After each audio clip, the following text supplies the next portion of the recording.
শুধু বাড়িতে খাবে বলে একটা দিদি আমার কাছে এই কেকটা অর্ডার করেছিল। মানে এই কেকের গল্প নয়, অনেক দিন আগে যখন আমি আমার ব্যবসাটা নতুন শুরু করেছি, মানে তখন হয়তো 2-3 দিন হবে এরকম।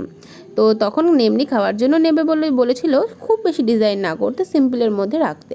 তো এরকম একটা মিনি কেকই ছিল সেটা।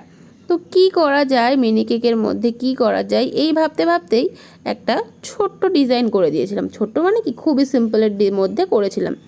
তো সেই ডিজাইনটাই যে মানুষদের এত পছন্দ হবে আমি সত্যি ভাবতে পারিনি। সেটা হলো এই ডিজাইনটা আমি কাজটা শুরু করার পর অনেকগুলো করেছি, সেটা তোমরা আমার প্রোফাইল ঘাটলে দেখতে পারবে, আর এখনও করে চলেছি। এই ডিজাইনটা সবাই খুব পছন্দ করে, ছোট্টর মধ্যে ভীষণ কিউট লাগে। তো এই যে কেকটা ছিল, এটা একটা বোন তার বার্থডেতে মিডনাইট সেলিব্রেশনের জন্য অর্ডার করেছিল। আর কেকটা ছিল এগলেস, আর আমি এইভাবেই বানিয়ে দিয়েছিলাম। যেহেতু সে চুজ করেই দিয়েছিল, তো সেইভাবে বানিয়ে দিয়েছিলাম।